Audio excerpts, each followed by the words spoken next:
Melanjutkan seri yang sudah kita jalankan, yaitu Kitab Wahyu Akhir Zaman, judulnya dalam konteks hidup sehari-hari. Tujuan kita Bible Study bukan supaya kita jadi Farisi, tapi supaya kita bisa mengaplikasikan dalam kehidupan kita dan memaksimalkannya setiap hari dalam kehidupan ini. Ambil catatan, HP juga bisa, tapi buat catat khotbah loh ya. Kita sampai ke Wahyu pasal yang ke-7 sekarang pembahasan kita. Ini ibadah ketiga hari ini, tadi sebelumnya 5 dan 6, sisa 7 dan 8. Kalau Anda kelewatan satu aja dari seri ini, Wahyu 22 pasal, tolong Anda cari Pustaka Raja Wali, di Gereja Mawar Syaron, di GMS mana-mana ada, ini kan yang live streaming juga, Anda bisa dapatkan, pastikan Anda mengikuti. Karena masing-masing itu pewahyuannya beda. Ya, saya tidak akan ulang, kepingin gitu loh, tergoda. Setiap ibadah itu mau cerita ibadah sebelumnya, tapi nanti materinya yang untuk ibadah ini nggak bisa diselesaikan. Karena itu saya anggap Anda akan mengikuti semua ibadah ini, jadi saya langsung ke episode yang sekarang. Langsung kepada orang-orang yang dimeteraikan dari bangsa Israel, Wahyu pasal 7. Kita memasuki era masa antikristus sudah. Ceritanya gitu di pasal 7 ini. Pengangkatan sudah terjadi. Jadi sekarang masa kini. Jadi kalau tiba-tiba sekarang Tuhan Yesus itu datang di awan-awan, bukan datang kedua kali menginjakkan kaki di dunia. Saya itu penasaran, kira-kira berapa kursi yang kosong ya? Kalau sampai Tuhan datangnya hari Minggu, sangkakala berbunyi itu orang dunia nggak dengar. Karena itu supranatural, hanya orang-orang yang telah lahir baru, yang rohnya dipenuhi Kristus, yang akan mendengarkan sangkakala, lalu mereka akan lenyap. Mungkin kan waktu itu pakaian kita yang tinggal di sini, kacamata kita jatuh. Ini bukan filosofi manusia, ini bukanlah imajinasi, ini semua firman Allah. Yang saya bagikan wahyu. Itu sudah dijelaskan bahkan di perjanjian baru, tulisan Paulus, kau akan mendengar sangkakala berbunyi dalam sekejap, kita akan berubah. Yesus berkata 2 orang berjalan, sama-sama di tempat kerja, yang satu hilang. Itu bukan lenyap, diangkat, rapture namanya, R-A-P-T-U-R-E, rapture, pengangkatan orang-orang kudus. Banyak orang sih bingung antara pengangkatan dengan kedatangan Tuhan. Itu 2 event yang berbeda. Orang Kristen nggak ngerti kalau nggak baca wahyu sungguh-sungguh. Ya, pengangkatan kalau terjadi, katakan kalau terjadinya Sunday hari Minggu, kita nggak pernah tahu waktunya kapan, jadi jangan coba-coba untuk merumuskan sesuatu. Andai kata sekarang, Tuhan datangnya sekarang gitu, I'm wondering, how many seats would be left empty? Berapa kursi yang akan kosong? Kalau sampai terjadinya sekarang jangan heran, tiba-tiba kanan kirinya hilang, lalu bukan semoga, saya yakin, pengkhotbahnya juga hilang. Sisa batiknya ini yang jatuh ke tanah. Anda jangan terkejut loh, kalau itu terjadi. Ternyata tidak semua orang terangkat loh. Syaratnya apa nanti minggu-minggu depan saya jelaskan. Tapi pokoknya sekarang saya jelaskan, setelah pengangkatan, dunia masuk dalam chaos, kekacauan, disitulah antikristus akan ditampilkan sebagai juru selamat untuk mengembalikan, restore order, untuk mengembalikan keteraturan ke dalam dunia yang kacau balau tiba-tiba. Lenyapnya miliaran orang, nggak tahu berapa orang, sepastinya Tuhan yang tahu saja siapa yang miliknya. Lalu nggak cuma itu, setelah antikristus memerintah, dia naik daun nih, antikristus itu akan ada masa naik daun dulu, dia nggak langsung berkuasa gitu, ada masa naik daunnya. Nah tadi ibadah sebelumnya saya jelaskan naik daunnya itu gimana. Kuda putih. Lalu nanti dia akan muncul belangnya, warna asli. Nah di masa-masa itu, 7 tahun antikristus itu khususnya 3,5 tahun terakhir pemerintahannya, banyak orang Yahudi bertobat. Nah, pasal 7 ini kita mulai masuk ke angka bilangan orang-orang Israel yang terima Tuhan Yesus sebagai Mesias, bukan sebagai anak tukang kayu. Israel hari ini, saya sudah coba, silahkan kalau sana mau, coba injili mereka. Nggak gampang. Lebih tepatnya, hampir-hampir nggak bisa. Mereka bilang begini, lu kira lu siapa? Nenek moyangmu masih sembah batu. Nenek moyangku terima hukum Taurat. Jadi sekarang Israel itu murtad. Suku ras Yahudi mana ngalami kebangunan rohani? Mana kelihatan gereja besar juga di sana? Bukan berarti gereja besar pasti kebangunan rohani, ya enggak. Cuman minimal lihatlah yang lumrah mata. Mana ada gereja gimana? Enggak pernah terdengar suara desas-desus kebangunan rohani kecuali pariwisata, tempat-tempat yang dulu. Orang-orang selalu ke Israel untuk sesuatu yang dulu. Yang membuat Israel hidup itu karena gereja Tuhan ke situ. Dan tentunya karena tempat itu bersejarah jadi hidup bagi kita. Nah sekarang kita memasuki masa bilangan orang percaya dari suku Yahudi. Waktu ini masih ada enggak orang-orang tertinggal? Adalah ya. 7 tahun waktu yang singkat. Jadi orang yang ketinggalan, ya tetap di sana. Orang Indonesia tetap ada. Banyak malahan Indonesia ini Kristen minoritas. Tapi seminoritas apa kan kita nggak tahu pastinya. Karena kita ngalami kebangunan rohani. Yang pasti saya pastikan, ini lagi bicara di Surabaya. Dari Surabaya pasti banyak bolongnya. Maksud saya bolongnya gini, pasti banyak orang terangkat. Karena dari Surabaya sini, di sini kita ngalami kebangunan rohani, pasti banyak orang percaya.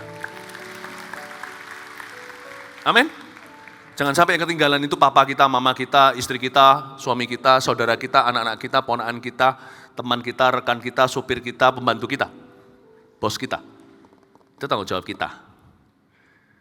Tuhan, ini tugas kami, beri keberanian bagi kami, taruhlah roh yang rela melayani, dan menyenangkan hati Tuhan itu yang kuingini. Don't play church lah, jangan main gereja-gerejaan lah. Beritakan Injil. Tuhan, ini tugas kami, beri keberanian bagi kami, taruhlah roh yang rela melayani, agar yang ketinggalan nanti bukan papi dan mami. Ya? Nah kita sekarang memasuki masa itu, kita lihat ayat 1. Orang-orang yang dimeteraikan dari bangsa Israel. Kemudian daripada itu aku melihat 4 malaikat berdiri pada keempat penjuru bumi. Ada berapa malaikat Bapak Ibu? 4. Mereka berdiri pada keempat penjuru bumi. Paling tidak kita tahu utara, selatan, timur, barat. Dan mereka menahan keempat angin bumi. Supaya jangan ada angin bertiup di darat, atau di laut, atau di pohon-pohon. Jadi ternyata ada jenis malaikat yang namanya malaikat penahan. Mereka menahan keempat angin bumi. Dengan kata lain, mereka membatasi ruang kerja roh-roh jahat di udara. Nah, ada banyak perkara Tuhan tahan karena orang percaya masih ada di dunia. Dan ada malaikat yang tugasnya satu. Mereka itu auditornya setan.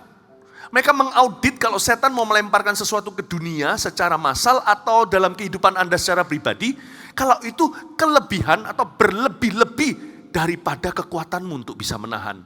Malaikat cut itu. Jadi di dalam departemen, saya bicara bahasa manusia yang bisa dimengerti, oke? Tapi di alam rohani lebih spesifik, lebih kompleks dari itu. Intinya begini supaya ilustrasi ini kena ke hati Anda bisa bawa pulang sebagai memori. Ada malaikat yang di-assign secara khusus. Berapa banyak jumlah mereka enggak tahu, Alkitab mengatakan malaikat itu beribu-ribu laksa. 10.000 kali ribu, itu berarti juta-juta. Malaikat-malaikat yang di-assign oleh Tuhan, khusus untuk memastikan pekerjaan setan di setiap kota yang ada gereja, negeri yang ada gerejanya, dan setiap community atau keluarga yang ada orang percaya ditahan. Tidak boleh melebihi kekuatan kita. So don't worry. Be wise, but not be scared of anything. Amin. Ada malaikat yang kayak gitu. Kan kita tahu selama ini Gabriel, postman atau tukang posnya Tuhan. Mikael, panglima perang, Serafim, kerub. Tadi di ibadah sebelumnya saya jelaskan. Malaikat itu gendernya kayak apa kalau secara. Malaikat bukan manusia yang kawin mengawinkan, bukan. Tapi malaikat itu wujudnya seperti apa, saya jelaskan. Saya tidak ulang. Tapi intinya adalah, ada malaikat yang tanpa nama yang disebut, yang tidak diwahyukan pada kita namanya, jenis mukanya, wajahnya, enggak usah dicari tahu lah. Tapi ditunjukkan pada Tuhan fungsinya untuk membuat kita terhibur mengalami semua pencobaan. Kita bisa maksimal tiap hari living not scared at all of anything. Orang Kristen harus hidup enggak takut apa-apa. Karena Tuhan kasih kita asuransi, iman itu asuransi tertinggi. You and I have to believe. Kalau enggak gitu rugi jadi orang percaya. Kita harus hidup tenang tiap hari. Damai sejahtera itu bahkan bukan cuma warisan, itu perintah bagi orang percaya. Kalau sana percaya, damailah. Dalam hatimu, ketahuilah, Tuhan pegang kendali. Tidak akan ada pencobaan melebihi kekuatanmu. Ada malaikat, kalau enggak, malaikat itu dipecat sama Tuhan. Kasih tepuk tangan untuk Tuhan Yesus yang begitu baik sama kita. Ada malaikat yang menahan keempat angin bumi. Season of grace, musim kasih karunia itu masih kita nikmati. Kadang-kadang kita perlu cuek sih dengan beberapa hal. Dipikiri terus malah justru buntu. Bapak Ibu tahu enggak? Saya buka rahasia ya. Yang duduk di sini di SCC sekarang. Kursi yang Anda duduki itu. Janji jangan takut ya. Baru kami perbaiki, kami baru mengetahui bahwa ternyata semua engselnya itu agak oglek-oglek sekarang ini. Anda bisa jatuh anytime dari kursi itu agak boom. Tadi duduk enggak mikir ya? Kursinya bisa nahan enggak? Saya baru dapat report, cuman saya takut, tapi jam 1 ini saya baru buka mulut. Kursi Anda duduk ini bahaya. Anda bisa jatuh dan terluka, kena tulang ekor bisa buta. Tahu enggak Anda? Enggak, bercanda. Tapi kok enggak mikir tadi duduk kursi ini, kursinya gimana? Enggak semua orang harus dipikirin bro. Enggak segala sesuatu harus Anda pikirkan. Sometimes just sit, enjoy. Bahkan Anda enggak nyadarin. Kursi dulu waktu kita di SCC ini pertama-tama kan agak tipis, jadi Anda kerasa apalagi yang tulang pipi bawahnya ini agak tajam. Tahu nggak sekarang itu dipertebal, rasa nggak? Siapa yang rasa? Ini kursinya, cushionnya dipertebal. Bukan Anda tambah gemuk, bukan. Beberapa orang rasa, loh dulu kok rasanya kok sakit ya duduk di sini 1 jam dengarkan khotbah Pastor Philip, tapi karena Pastor Philip yang khotbah jadi nggak kerasa. Tapi sekarang kok empuk ya, rasanya duduk itu enak gitu ya. Aduh, aku nimbang di atas naik berapa kilo. Enggak. Memang kami sengaja waktu Anda kerja, kembali Senin Selasa, kami perbaiki satu-satu kursi ini. Thank God for this church. Kasih tepuk tangan untuk semua orang-orang yang membuat ini terjadi. Tapi kenapa nggak mikir? Kenapa nggak mikir kursi itu bisa nahan gua nggak? Anda nggak mikir ini, sekarang pakuan tempat ini kuat nggak fondasinya untuk kita segini banyaknya waktu puji-pujian, apalagi anak muda kita lompat. Roboh nggak? Kenapa nggak mikir? Nggak semua orang perlu, nggak segala sesuatu perlu dipikirkan. Buat apa ada Tuhan? You think too much. Hidup akhir zaman itu terlalu banyak dipikirkan, jadi jangan mikir segala sesuatu. Pikirkan yang perlu. Maksimalkan tiap hari. Doing something worthy. Lakukan sesuatu yang berharga. Lakukan sesuatu yang penting. Terutama yang berdampak kekal. Hidup di akhir zaman dimulai dengan hari ini. Kalau hari inimu bolong, gak usah boro-boro akhir zaman. Hari ini bisa jadi hari terakhir kita. Karena besok mungkin Tuhan datang atau nanti kita mati. Kita gak pernah tahu. Maksimalkan. Jangan semuanya dipikirin. Orang itu gak suka sama aku. Peduli amat dia gak suka, nanti di surga dia suka. Saya gak akan mikirin loh, saya khotbah gini saya sikat. Saya gak mikir Anda muji saya atau enggak, saya gak. No. I just preach the word. Masih ada waktu, saya khotbahkan. Amin Bapak Ibu. Buat apa ada malaikat penahan? Kalau sana sedikit-sedikit dikatai orang betahan. Ya, amin. Katakan kanan kirinya, nggak usah dipikirin lah. Iya, sudahlah. Amin. Anda diberkati Tuhan? Ya, God bless you. Kasih tepuk tangan untuk Tuhan Yesus dulu. Come on. Nah, dan aku melihat ayat 2, seorang malaikat lain muncul dari tempat matahari terbit. Ada malaikat satu lagi nih, muncul dari timur tentunya. Ya, muncul dari timur. Di mana GMS Triwira yang dulu domisilinya dari timur yang lalu. Come on, dari terbit matahari, dari sana terbit satu malaikat bahkan ya. Dan aku melihat seorang malaikat lain muncul dari tempat matahari terbit. Ini beneran tapi waktu itu malaikat beneran. Ia membawa meterai Allah yang hidup dan ia berseru dengan suara nyaring kepada keempat malaikat yang ditugaskan untuk merusakkan bumi dan laut. Oke, malaikat itu nahan, lalu mereka ada waktunya, waktu sudah tidak ada gereja Tuhan, disuruh merusakkan bumi dan laut. Jadi kalau ini bencananya sudah beda, bukan seperti zaman sekarang kayak corona. Ini bumi dan laut sudah terkontaminasi. Jadi saya tidak tahu pada waktu itu semacam radiasi, laut semua airnya, ya kan, semua air laut itu dari sana kan menguap yang namanya hujan dari lautan. Itu turun ke bawah, kalau radiasi itu bahaya. Saya nggak ngerti ini what's happening. Tapi ini sesuatu yang sangat serius di zaman antikristus. Untungnya pada waktu itu saya yakin orang-orang percaya sekarang sudah tidak ada di bumi untuk menerima murka Allah. Ini bukan neraka, ini dunia yang dihukum oleh Tuhan. Zaman 7 tahun antikristus, 3,5 tahun berikutnya ini kejadian. Yang pasti akan ada malaikat yang diutus Tuhan untuk merusak bumi dan laut. Jadi terjadi kontaminasi yang luar biasa. Kalau sudah laut itu berarti air yang kena ke kepala kita. Oke? Karena itu bukan air keran, makanya kalau kita habis hujan terus kita pusing kepala, itu bukan air biasa. Ya. Nah, saya tidak tahu apa yang terjadi, ini radiasi seperti apa, tapi keempat malaikat yang ditugaskan untuk merusak bumi dan laut, apalagi pada saat itu zaman wabah di pasal 6 dikatakan ada pedang, ada kelaparan, ada sampar, 1/4 bumi itu mati, bayangin pada saat itu kumannya seperti apa. Lalu ayat 3, Tuhan masih bermurah hati. Tuhan itu ajaib. Siapa bilang setelah gereja diangkat, Tuhan tidak beri kesempatan orang untuk bertobat. Masih ada, tapi terutama Yahudi. Bukan you and me. Ini zamannya kita sekarang Gentiles, orang-orang non-Israel. Kita ini yang terdahulu sekarang, nanti kalau diangkat gereja Tuhan, yang tertinggal jadi terkemudian. Karena dulu once upon a time, yang di depan antrian itu orang Yahudi terlebih dulu. Orang Yahudi itu sudah punya hukum Taurat waktu nenek moyang kita masih menyembah gunung dan patung. Jadi kita ini dulu terkemudian, mereka terdahulu. Lalu sekarang dalam kerajaan Allah loh ya, bukan pilihan umat pilihan Tuhan secara fisik dan ras yang menurunkan Mesias, tapi secara rohani. Kita ini didahulukan oleh Roh Kudus sekarang. Lihat kebangunan rohani, pencurahan Roh Kudus, kegerakan gereja-gereja semua terjadi Asia, Afrika, Latin Amerika. Enggak terjadi di Israel. Kita ini sekarang didahulukan oleh Tuhan. Kitab Roma Paulus mengatakan, jangan sombong loh ya. Kamu bukan umat original.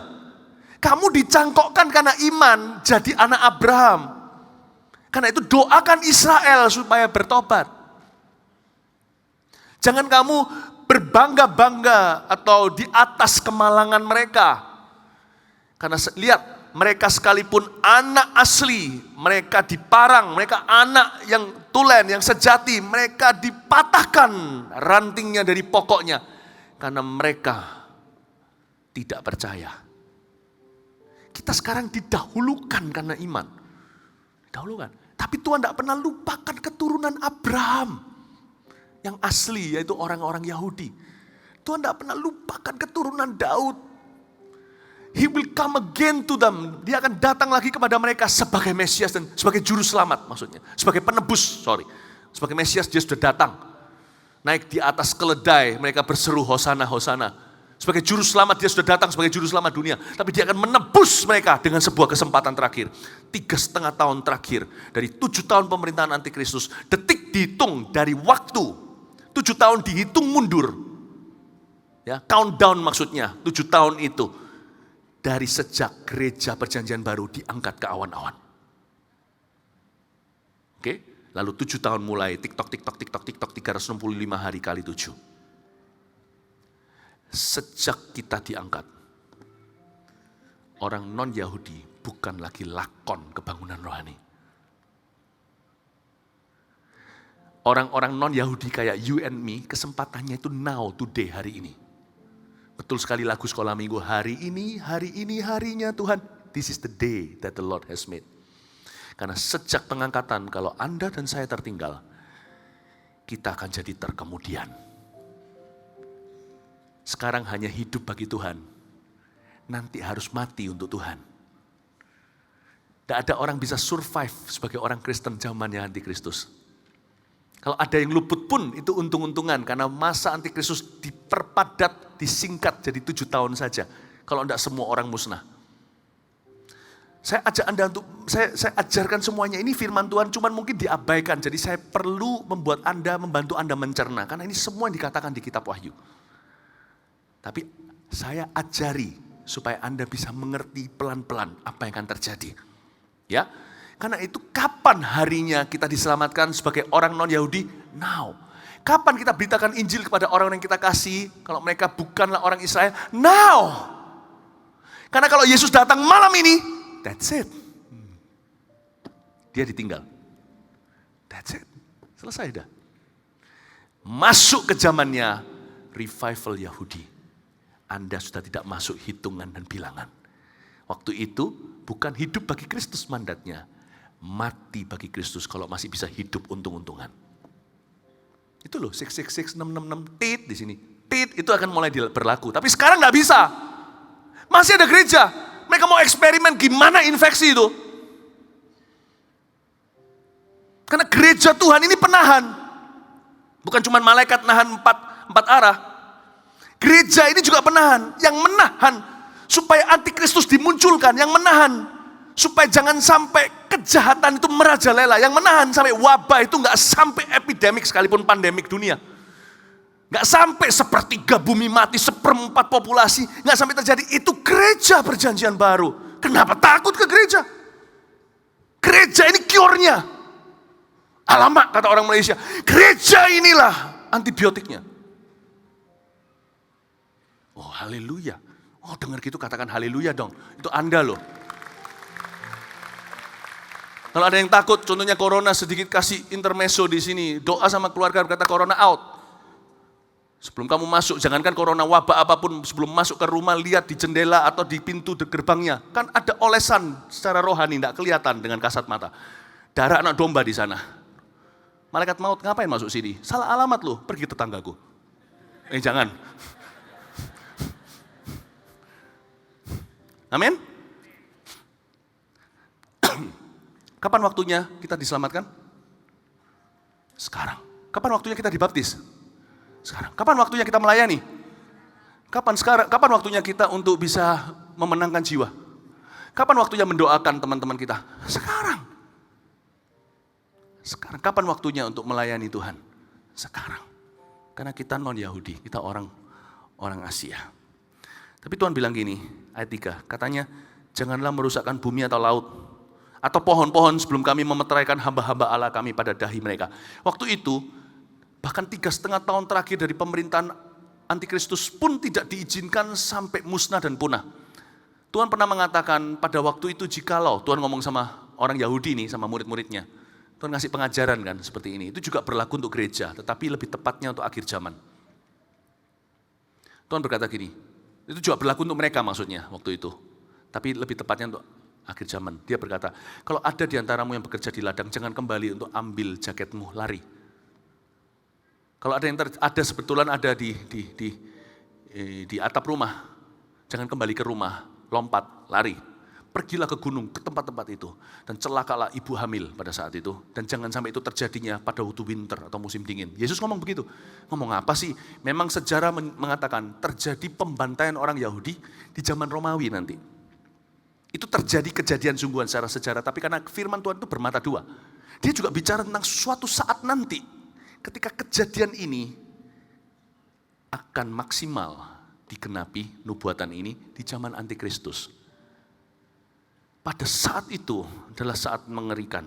Dan Tuhan berkata kepada malaikat yang mau merusak, jangan rusakkan bumi atau laut atau pohon. Sebelum kami memeteraikan hamba-hamba Allah kami pada dahi mereka.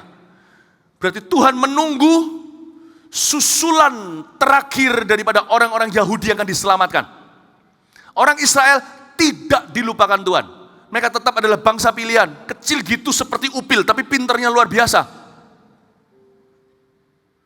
Tapi orang Israel kalau tidak terima Yesus, mereka anggap dia cuma tukang kayu, tetap satu-satu mati masuk neraka. Gak peduli kalau mereka itu keturunan Raja Daud. Karena keselamatan hanya melalui Yesus, tidak bisa melalui apa-apa. Tapi secara bangsa mereka dipelihara, kalau tidak gitu dari dulu Israel udah mati. Ini negara dari 48 berdiri dibantu oleh Inggris, tujuannya apa? Karena Tuhan setia dengan Abraham, Ishak dan Yakub. Makanya saya bisa percaya pada Tuhan Yesus.